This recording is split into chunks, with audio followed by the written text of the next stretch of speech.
कोटा के हाड़ौती संभाग में कुदरत ने कहर बरपाया है। बेमौसम बारिश और ओले से गेहूं, चना, सरसों और धनिया की फसल चौपट हो गई है। किसान बेहाल हो गए हैं। कुदरत की मार, किसान बेहाल, फसलें बर्बाद, अन्नदाता परेशान।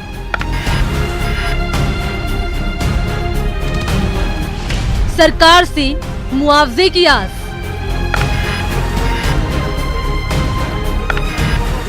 किसानों की मेहनत पर कुदरत ने कहर ढाया है। किसानों की उम्मीदों पर ओले पड़ गए हैं। बीते 11 और 12 मार्च को कोटा के संगौद, कनवास और मंडाना समेत कई इलाकों में आसमान से आफत की बारिश और ओले गिरे और पल भर में खेतों में तैयार खड़ी फसल पूरी तरह से बर्बाद हो गई। गेहूं, चना, सरसों और धनिया और लहसुन की फसल बर्बाद होने से किसान बेहाल हो गए। किसान बर्बादी पर आंसू बहाने को मजबूर है। हालत ये हो गई है कि किसानों के पास मवेशियों को खिलाने तक का चारा नहीं बचा। सबसे ज्यादा फसलों को नुकसान मंडाना के उप तहसील के रामनगर गांव में हुआ है। किसानों को कर्ज चुकाने और परिवार का गुजारा करने की चिंता सता रही है। लिहाजा अब बेबस किसान मुआवजे की गुहार लगा रहे हैं। पता नहीं था, एकदम हो गया, एकदम ही आया पानी, सब नष्ट हो गया। नुकसान इतना हुआ कि 100% नुकसान धनिया, चना और गेहूं में सब तबाह हो चुका है। यहाँ पर काश्तकारों का कुछ बचा नहीं है, नाम मात्र का एक बचा है। और किसानों की ऐसी स्थिति हो चुकी है जो आत्महत्या करने के लिए मजबूर है। स्थिति ये है यहाँ की कि ये जो ओलावृष्टि हुई, ओलावृष्टि में नींबू जैसे ओले गिरे तो ये धना और चना और जो गेहूं थे तो पहले वाले गेहूं तो वो सारे नष्ट हो गए। हवा के जो जोर से हवा के झोंका लगा, सब गेहूं सो चुके तो उनसे भी बर्बाद हो गए। धनिया आपके सामने है, चना आपके सामने है, जो बिल्कुल नष्ट हो चुके हैं। मेरे नुकसान धनिया का हो गया, मेरे गांव में कुछ भी नहीं बचा, मेरे चना में कुछ भी नहीं बचा। अब मैं क्या करेंगे, मैं कैसे कर्जा चुकाएंगे, और मैं कैसे बोरा के पैसे देंगे, कैसे मैं बैंक का रुपया देंगे, मैं लाइट का बिल कैसे देंगे, मेरे पे कर्जा आता है, कोई बोर आता है, मैं कैसे चलाएंगे, मैं तो जहर खा के मर जाएंगे। धना भी हो गया, चना भी हो गया, गेहूं भी गया, सोयाबीन भी नहीं निकली, सोयाबीन भी गल गई और हमें तो वो कुछ भी फसल नहीं रही।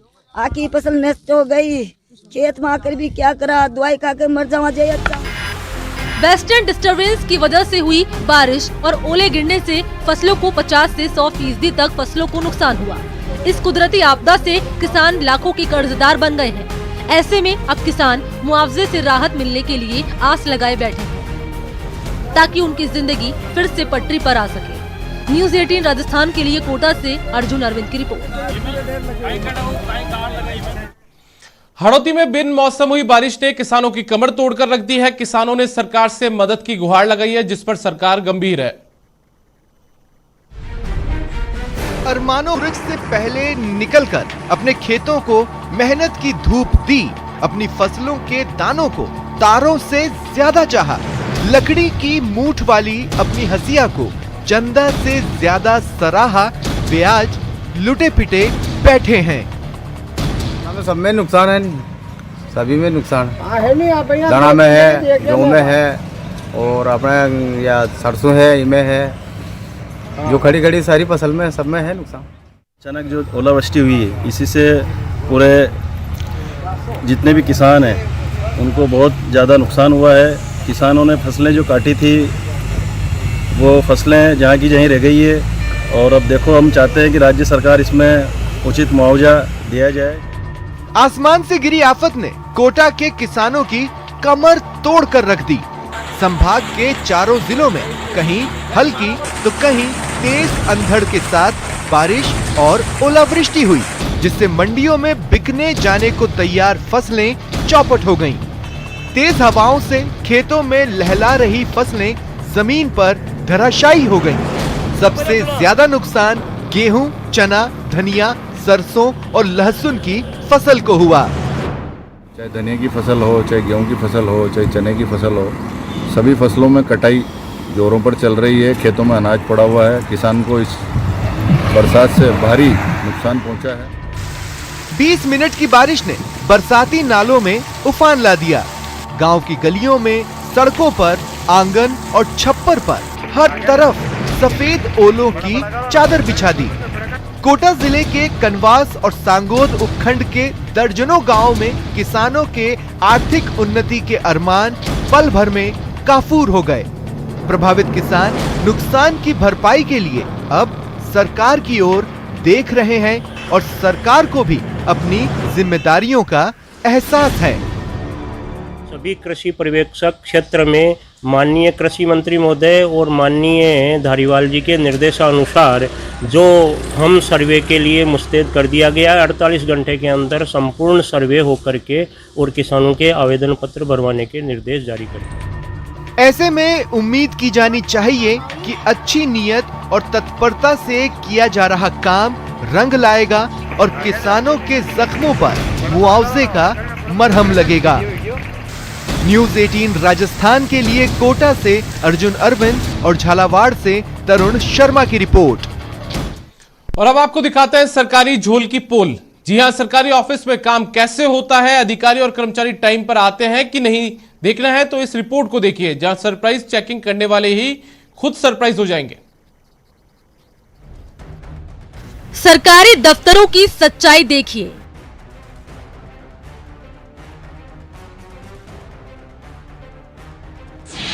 बदहाल अस्पताल के जी का जंजाल देखिए।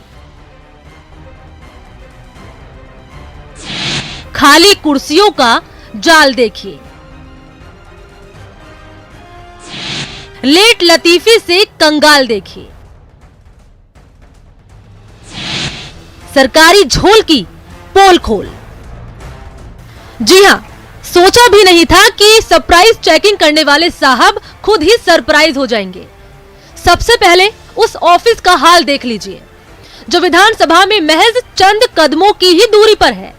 जब इस अस्पताल में संभागीय आयुक्त समित शर्मा सरप्राइज चेकिंग करने पहुंचे, तो इस अस्पताल में कंप्यूटर ऑपरेटर के अलावा कुल 9 स्टाफ में से 8 स्टाफ गायब मिले।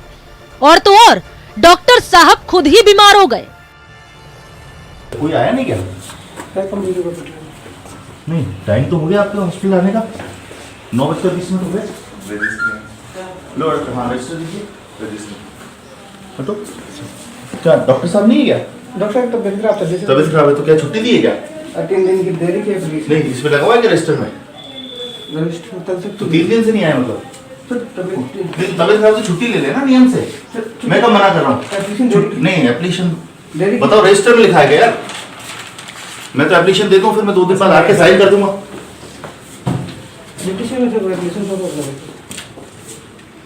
बाकी लोग कहाँ हैं? आज 10 तारीख है ना, सारे कॉलम खाली पड़े। 9 में अब सारे कॉलम खाली पड़े, आते नहीं क्या? अब तो 9:20 हो गए।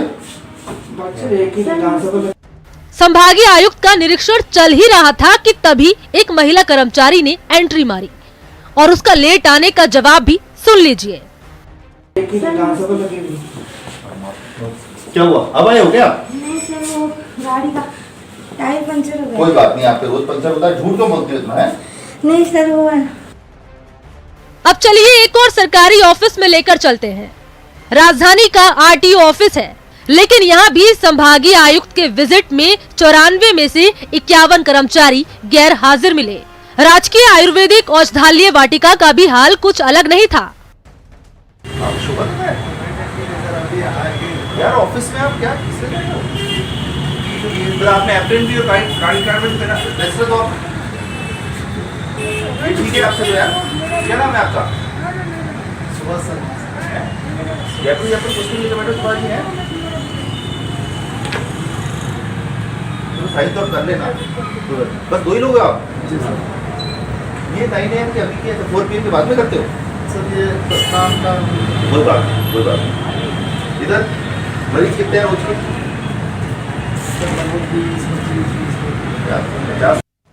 अब जरा विस्तार से देख लीजिए संभागीय आयुक्त के सरप्राइज चेकिंग में कितना झोल मिला। नगर निगम जोन विद्याधर नगर में 31 में से 24 कर्मचारी गैर हाजिर मिले। सीएचसी वाटिका में काम करने वाले तीनों डॉक्टर गायब मिले। पैरामेडिकल स्टाफ भी अनुपस्थित, अधिकांश कमरों में लगे थे ताले।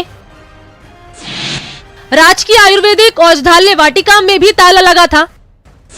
प्राथमिक स्वास्थ्य केंद्र वाटिका में कुल 15 में से 11 कर्मचारी गैर हाजिर मिले। अस्पताल में गंदगी का अंबार लगा था। सीएचसी में बौराज में डॉक्टर धर्मेंद्र कुमावत अनुपस्थित मिले।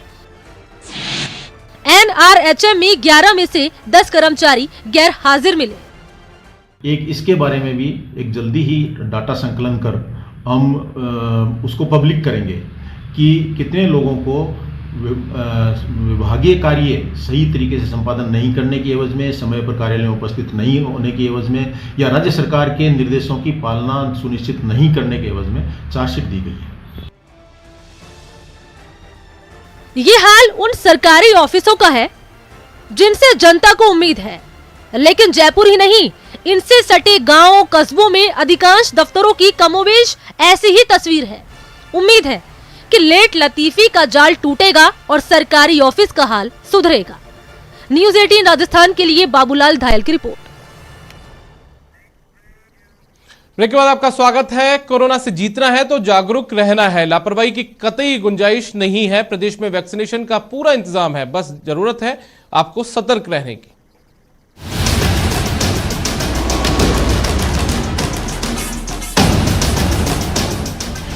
वैक्सीन की डोज है तैयार, आपकी बारी का इंतजार। टीकाकरण में टॉप पर मरुधरा, हारेगा कोरोना जीतेगा मरुधरा। अगर यही रफ्तार रही तो वो दिन दूर नहीं जब कोरोना हारेगा, और वो भी सबसे पहले मरुधरा में। क्योंकि प्रदेश में वैक्सीनेशन का जिस तरह से वेलकम किया गया है, उसमें मरुधरा अव्वल है। केंद्र पर वैक्सीन के लिए बनाया गया दबाव काम कर गया, और पिछले 3 दिन में सरकार ने 26 लाख वैक्सीन मरुधरा में मंगवा ली है। जिस टीकाकरण का आगाज 16 जनवरी को हुआ, उस महाअभियान में मरुधरा ने सबको मात दे दी है। अब तक के जो आंकड़े हैं, 12 मार्च तक 26,98,263 का वैक्सीनेशन हो चुका है। 22,58,451 लोगों को लगी पहली डोज, 4,39,812 लोगों को लगी दूसरी डोज। 3 दिन में करीब 26 लाख डोज पहुंचा राजस्थान। 25% के पार आ चुके हैं। 25 लाख वैक्सीन हो चुका है। देश में सबसे प्रथम हम लोग हैं। फिर भी वैक्सीन हमें मिल नहीं रही थी। मुझे वहाँ नीति आयोग में बात करना पड़ा, मिस्टर पॉल से। हमारे चीफ सेक्रेटरी ने बात करी वहाँ के अधिकारियों से, हेल्थ मंत्रालय में। हमारे स्वास्थ्य मंत्री ने बात करी स्वास्थ्य मंत्री भारत सरकार से, और अब जाके परसों इतना करने के बाद में वैक्सीन आने लगी है। इसमें कोई शक नहीं कि वैक्सीनेशन में लोगों का उत्साह काबिले तारीफ है, लेकिन खतरा अभी खत्म नहीं हुआ। 11 और 12 मार्च को प्रदेश में लगातार 2 दिन 200 से ज्यादा कोरोना के मामले सामने आए हैं, जो यकीनन डराने वाले हैं। 11 मार्च को 203 केस, 12 मार्च को 237 केस सामने आए हैं, जिसकी वजह से एक्टिव केसों की संख्या में भी इजाफा हो गया है। पिछले दिनों कुछ जिलों में 0 एक्टिव केस थे, लेकिन लापरवाही अब भारी पड़ती दिख रही है। कोरोना को लेकर लापरवाही काम की नहीं है। और महाराष्ट्र में अगर नागपुर में लग गया लॉकडाउन, महाराष्ट्र के 5-6 शहरों में लॉकडाउन लग चुका है। पूरे महाराष्ट्र में 7 दिन में 70,000 नए पेशेंट आ चुके हैं। संख्या रास्ता नहीं बढ़ी है, 100 से 200-250 तक आ गई है। मैं चाहूँगा कि लोगों को चाहिए कृपा करके, जब जंग जीती हमने, कोरोना की जंग जीती राजस्थान ने, तो कहीं हम जंग जीती हुई हार नहीं जाए। निश्चित तौर से केसों में बढ़ोतरी हो रही है। इसके मूल कारण देखने में आया है कि लोगों ने जो भीड़ में जा रहे हैं, भीड़ में मास्क का उपयोग नहीं कर रहे हैं। यहाँ तक कि अपने जो पहले जो हाथ सैनिटाइज करते थे या हाथ धोते थे बार बार, वो प्रक्रिया भी कम कर दी है। सोशल डिस्टेंसिंग लगभग लोग भूल गए हैं। इन चीज़ों को बहुत जल्दी से अपन जिस तरह से हम अपने जीवन से हटा रहे हैं, यही मूल कारण है कि अचानक वापस इन केसों के अंदर बढ़ोतरी होती जा रही है। बिल्कुल राज्य सरकार द्वारा विशेष हमें अलर्ट दोबारा मिलते रहते हैं। कल सेक्रेटरी महोदय ने कल भी हमें निर्देशित किया है कि जयपुर के अंदर विशेष ध्यान दिया जाए। तो आप आज ही संकल्प लीजिए, लापरवाही दूर कीजिए, सावधानी बरतिए, वैक्सीन जरूर लीजिए और कोरोना से जंग जीतिए। न्यूज़ 18 राजस्थान के लिए जयपुर से सौरभ गृहस्थी की रिपोर्ट।